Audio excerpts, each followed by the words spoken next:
So hello everyone, कैसे हैं आप लोग। आज हम लोग जो पढ़ेंगे, आज हम लोग केमिस्ट्री पढ़ेंगे और केमिस्ट्री का चैप्टर नंबर 4 है ना, जिसका नाम है कार्बन और उसके यौगिक। यही होगा ना, हाँ, कार्बन और उसके यौगिक है ना। तो ये जो है जो चैप्टर है जो केमिस्ट्री है ना, सब्जेक्ट क्या केमिस्ट्री है, जिसको हम लोग क्या कहते हैं, जिसको हम लोग क्या कहते हैं, तो रसायन शास्त्र कहते हैं, है ना। रसायन रसायन शास्त्र कहते हैं केमिस्ट्री को, समझे। सो हेलो एवरीवन, अगर बात किया जाए, है ना, देखिए, अगर आप लोग केमिस्ट्री पढ़ते हैं, देखिए केमिस्ट्री को हिंदी में क्या कहा जाता है, तो रसायन शास्त्र कहा जाता है ना। केमिस्ट्री ये जो एक क्या है, तो साइंस का एक भाग है, जिसको कहते हैं हम लोग रसायन शास्त्र, जो कि हम लोग को पढ़ने के लिए बहुत ज़रूरी है ना, कि किस चीज़ का मात्रा कितना यूज होगा, कार्बन कितना यूज होगा और CO2 क्या होगा किस चीज़ को बनाने के लिए। तो केमिस्ट्री बहुत ज़रूरी है, रसायन शास्त्र बहुत ज़रूरी है ना। तो खैर ये क्लास 10 के बच्चों के लिए जो चैप्टर नंबर 4 है, जिसका नाम है कार्बन और इसके यौगिक, ठीक है। तो देखिए, खैर हम लोग टॉपिक पर अगर बात करते हैं ना, तो कार्बन कार्बन के बारे में पहले हम लोग जानेंगे कि कार्बन क्या है ना। तो देखिए, कार्बन जो है लैटिन भाषा के कार्बो शब्द से बना है। कार्बन क्या है, लैटिन भाषा के कार्बो शब्द से बना है ना। अब देखिए, अगर पूछता है कोई कि कार्बो का मतलब कार्बन का मतलब, तो देखिए कार्बो का मतलब क्या होता है। अगर कोई पूछता है कि कार्बो का मतलब क्या होता है, तो कार्बो का मतलब होता है कोयला या चारकोल। कोयला समझते हैं ना, कोयला मतलब पत्थर वाला कोयला जो कि निकलता है बड़ा बड़ा चट्टान टाइप से, उसको क्या कहा जाता है, तो कोयला कहा जाता है। और लकड़ी वाला जो कोयला, जो लकड़ी को जला करके जो निकलता है कोयला, उसको क्या कहा जाता है बबनी, तो चारकोल कहा जाता है। एक बार और यहाँ पे ध्यान से एकदम देखना है ना, एकदम एकदम यहाँ पे गौर से देखना। गौर करने वाली बात ये है कि जो पत्थर टाइप से जो कोयला निकलता है, जो खान में से कोयला निकलता है, उसको कहा जाता है कोयला। और जो लकड़ी को जला करके जो प्राप्त कोयला होता है, उसको क्या कहा जाता है, चारकोल। तो यदि आपसे अगर सवाल पूछता है कि चारकोल किसे कहते हैं, तो लकड़ी वाला कोयला को चारकोल कहा जाता है। 2 नंबर में सवाल अगर पूछता है, तो पूछता ही है ना। ये सब जो है भी है वेरी वेरी इंपॉर्टेंट टॉपिक है ना। तो खैर हम लोग पहले तो कार्बन के बारे में ही जानेंगे, इसके बारे में आज हम लोग पहले जानेंगे। पहले कार्बन को जान लेते हैं, उसके बाद इसके यौगिक के बारे में जानते हैं ना। तो ठीक है, अगर अगली टॉपिक पर अगर बात किया जाए, अगली टॉपिक को देखते हैं, ठीक है। चलिए ठीक है, अगली टॉपिक में अगर बात करते हैं, तो कार्बन के बारे में हम लोग पूरे बेहतरीन तरीके से जानेंगे कि कार्बन क्या है, तो कार्बन आधातु है, कार्बन का परमाणु संख्या क्या है, ये सब हम लोग जानते हैं। तो देखिए, ऑब्जेक्टिवली के मोस्ट भी है इंपॉर्टेंट क्वेश्चन है, वेरी वेरी इंपॉर्टेंट क्वेश्चन है, जो आपके लिए बहुत ज़रूरी है। और एक रिक्वेस्ट आपसे ये रहेगा मेरा कि आप लोग नोट्स को बनाओ, है ना। आप लोग नोट्स को बनाओ, है ना, वीडियो देख के नोट्स बनाइए, है ना, जो कि बहुत काम आने वाला है, जो कि 25 में एग्जाम फरवरी में देने वाले हैं बच्चे, क्लास 10 वाले बिहार बोर्ड, उनके लिए बहुत काम आने वाला है। तो देखिए, कार्बन क्या है, अगर सवाल ऑब्जेक्टिव में पूछता है कि कार्बन क्या है, तो आधातु है ना। कार्बन का संकेत क्या है, तो C। कार्बन का संकेत क्या है, तो C। नोट्स बनाना एकदम बहुत जरूरी है आप लोग को, है ना। उसके बाद पूछता है कि कार्बन की परमाणु संख्या क्या होता है, तो 6। कार्बन की परमाणु संख्या कितना होता है, तो 6 होता है बबनी, है ना। उसके बाद अगर बात किया जाए कि कार्बन का परमाणु द्रव्यमान क्या होता है, तो 12। परमाणु द्रव्यमान क्या होता है, कार्बन का परमाणु द्रव्यमान क्या होता है, तो 12 होता है, ठीक है। कार्बन क्या बनाता है ना, कार्बन क्या बनाता है, तो कार्बन बाबू बबनी लोग सहसंयोजक बंधन बनाता है। क्या बनाता है, कार्बन क्या बनाता है, तो सहसंयोजक बंधन, ठीक है। उसके बाद अगर सवाल आपसे पूछता है कि पृथ्वी पर कितना प्रतिशत कार्बन है ना, दुनिया मतलब पृथ्वी पर मतलब दुनिया में कितना प्रतिशत कार्बन है, तो 0.02%। 0.02%। अगर पूछता है कि रसायन शास्त्र के पिता किसे कहा जाता है, मतलब कि केमिस्ट्री का पिता किसे कहा जाता है, तो बर्जीलियस। और किसको, एक आता है, अगर सर्च करते हैं बर्जीलियस, एक और क्या आएगा, तो एंटोनी लेबोजियर, है ना, एंटोनी लेबोजियर, है ना। अगर उसके बाद पूछता है कि हवा में कार्बन कितना प्रतिशत है, तो 0.03%। हवा में कार्बन कितना प्रतिशत है, तो 0.03%। उसके बाद अगर बात किया जाए कि दिनचर्या, अगर आप पूछिएगा कि कार्बन आओ कहाँ कहाँ होता है सर, तो एक बात आपको बता दें कि हम लोग जितने सारे यूज करते हैं दिनचर्या में, जितने सारे काम करने वाली चीज़ें, सुबह से शाम तक जितने सारे काम करते हैं, उसमें सब चीज़ में कार्बन है। मतलब कहने का मतलब ये है कि कार्बन वो ऐसा चीज़ है जो कि जल जाए, उस जो चीज़ को हम जला दे सकते हैं, है ना, आग से जल जाता है जो, उसमें कार्बन है। अब कहिएगा कि मेरा शरीर भी जल जाता है मरने के बाद, बॉडी जलाता है, जलता है, हिंदू धर्म में जलाया जाता है, तो उसको जलाने का मतलब था कार्बन क्या शरीर में भी कार्बन है ना। मतलब कहने का दिनचर्या में जितने सारे चीजें उपयोग होते हैं सारे चीजें में कार्बन है, सारों चीजों में क्या है तो कार्बन है। तो ये जो कुछ बेसिक नॉलेज थे जो कि आपको हम लोग कार्बन के बारे में बहुत अच्छे से बताए हैं हम, जो कि आपके लिए क्वेश्चन भी बना करके बताए है ना। क्या बोले कि हम सवाल बना दिए आपके लिए ऑब्जेक्टिव, आपको खुद से नहीं बनाना है, सिर्फ मेरा वीडियो को देखना है। अगर देखिएगा तो आपको सवाल बना हुआ मिलेगा, बस इसको क्या करना है ऑब्जेक्टिव में बना लेना है। बस एक काम करना है VVI क्वेश्चन लिख कर VVI टाइप क्वेश्चन लिख करके और ऑब्जेक्टिव बना लेना है। चलिए ठीक है, खैर अगली टॉपिक पे बात करते हैं। एक बात और आप लोग से रिक्वेस्ट ये रहता है कि आप लोग वीडियो देखिए तो शेयर भी कीजिए और लाइक भी कीजिए, हमारा टाइम भी लगता है ना। अब ऐसे तो अगर बात किया जाए तो आप लोग पढ़ाई लिखाई पर ध्यान दीजिए है ना, कम से कम 5-6 घंटा पढ़िए क्लास 10 वाले है ना, बहुत ज़रूरी है ना। बार बार हम कह रहे हैं कि रील्स मत देखो है ना, आप लोग सारे लोग उम्मीद हो अपने माता पिता को है ना, इसके लिए उम्मीद को आप मत तोड़िए ठीक है। आप लोग से रिक्वेस्ट यही रहता है मेरा कि आप पढ़िए, और किसी चीज़ का कमी अगर नोट्स नहीं है तो नोट्स हमसे ले लो है ना। नोट्स में दिक्कत है, सवाल में दिक्कत है तो हमसे पूछो। वैसे भी आजकल हम क्लास तो लाइव ले नहीं रहे हैं, तो फ्री ही रह रहे हैं है ना, फ्री ही रह रहे हैं। और वैसे भी मेरा जो लाइव क्लास जो चलता था वैसे में अभी तो मेरा छुट्टी चल रहा है, इसके वजह से और फ्री है, सो ही रहे हैं, खा रहे हैं, पी रहे हैं, सो रहे हैं है ना, कुछ तो काम है नहीं मेरे पास। तो आप लोग अगर नोट्स चाहिए तो हमसे मिलिए, नोट्स चाहिए तो नोट्स भी ले लो। और क्या बोलते हैं कि पढ़ो आप लोग है ना, पढ़ाई में किसी चीज़ का बाधा नहीं आना चाहिए, बहाना मत बनाइए आप लोग ना। मेरे कहने का मतलब ये है कि बहाना मत बनाइए, पढ़िए है ना।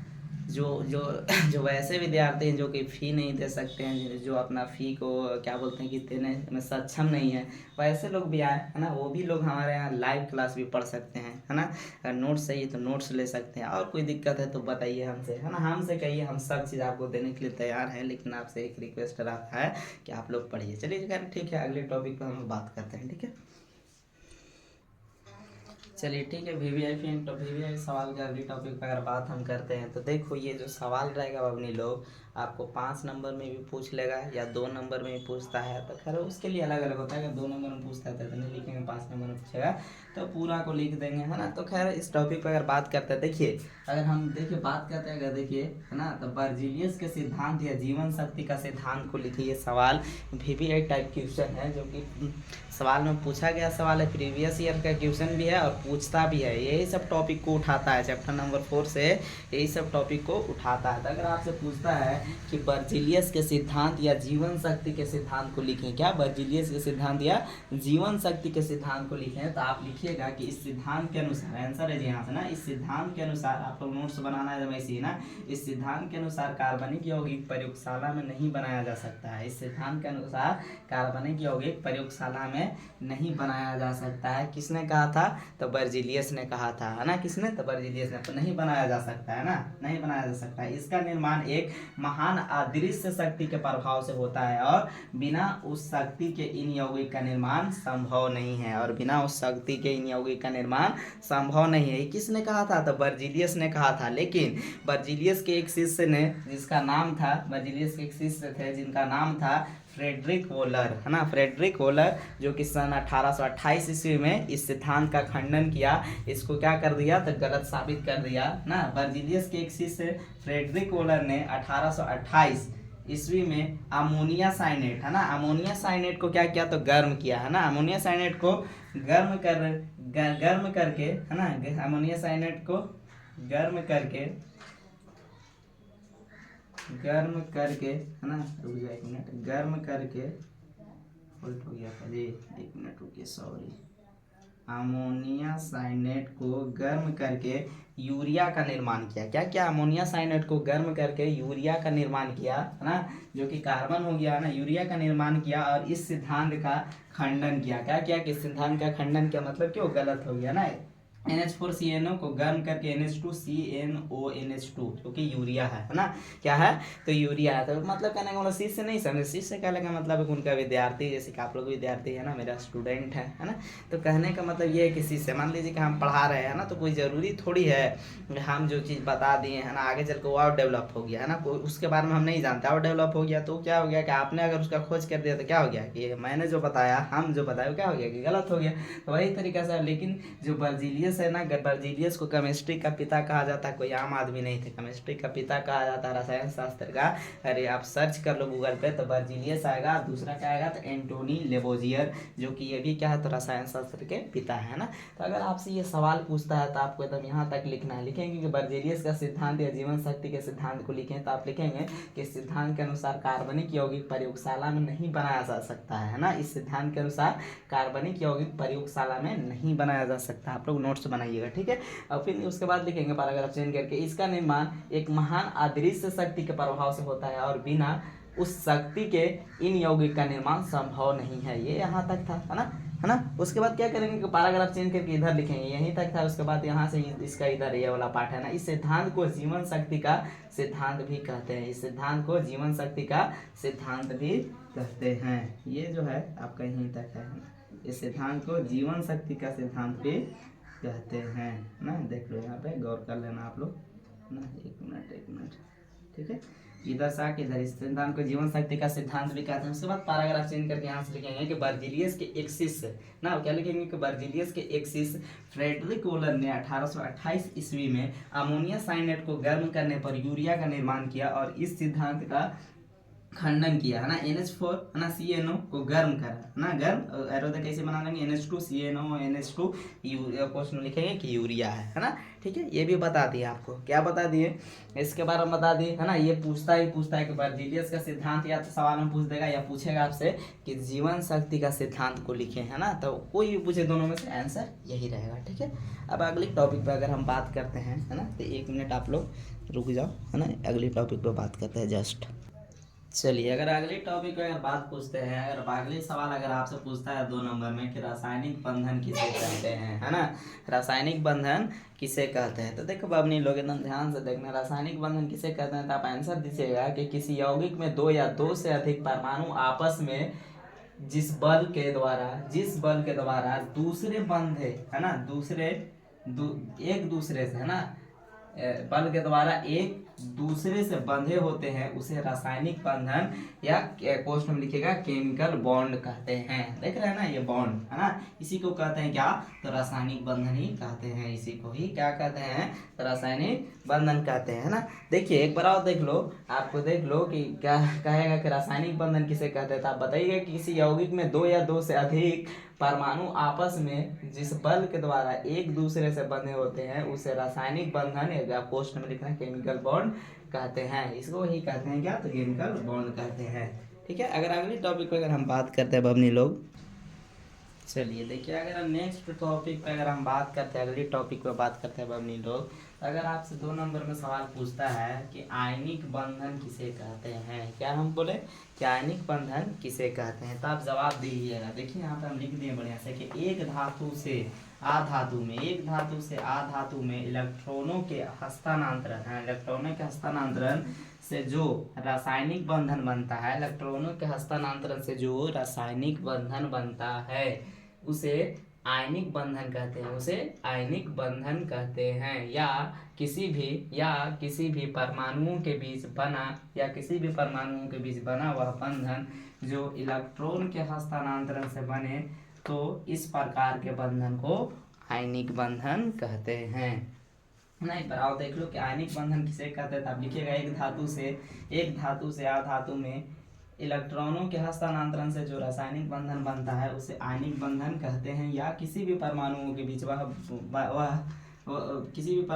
बना वह बंधन जो इलेक्ट्रॉन के हस्तांतरण से बने, तो इस प्रकार के बंधन को आयनिक बंधन कहते हैं। अभी तक इतनी सारी चीज़ें जो बताएं बेसिक लेवल से, उम्मीद करते हैं कि आप लोग को अच्छे से समझ में आया होगा, है ना, ठीक है।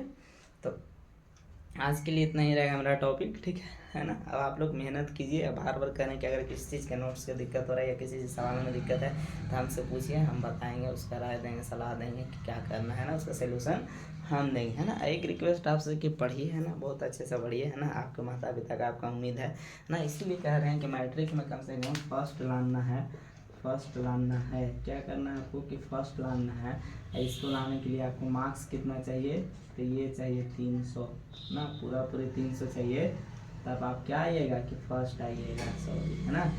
कितना परसेंट आपका चाहिए, परसेंटेज कितना चाहिए 60% ना, 100 में से कितना परसेंट, 60% आपको चाहिए ताकि आप फर्स्ट आइएगा, है ना। 1 नंबर भी कम होता है, अगर 299 भी आता है तो आप सेकेंड हो जाइएगा, है ना। क्या हो जाइएगा, अब दूसरे श्रेणी से पास कीजिएगा, प्रथम श्रेणी से पास नहीं कीजिए। इसीलिए रिक्वेस्ट है कि एकदम जीव जान लगा दो, जैसे कि हम जान लगाए हुए हैं, आप लोग के पीछे यूट्यूब पे लगाए हुए हैं, एकदम जान लगाए हुए हैं। और इंशाल्लाह अभी खैर तो चैप्टर क्लियर करने के लिए जान लगाए हैं, फिर महा मैराथन करवाएंगे जिसमें सारे ऑब्जेक्टिव को उठा कर बारी बारी से करवाएंगे, है ना। वो कम से कम 1 घंटा प्लस क्लास रहेगा, 2 घंटा रह सकता है ना। तो इसीलिए आप लोग के लिए अगर हम जान लगाए हुए, हम मेहनत की कर रहे हैं, तो आप भी करने के लिए तैयार रहिए, हारना नहीं, एकदम जीव जान लगा देना, है ना। काहे नहीं फर्स्ट आएंगे, मेहनत कीजिए, इंशाल्लाह ज़रूर आएंगे, है ना। तो एक रिक्वेस्ट आप लोग से कि आप लोग वीडियो को पूरा देखिए, नोट्स बनाइए, हाँ एक चीज़ और कि लाइक शेयर कीजिए, है ना, पढ़िए, है ना। तब तक के लिए खुदा हाफिज़, टेक केयर, बाय बाय, फिर मिलेंगे, है ना, सी यू।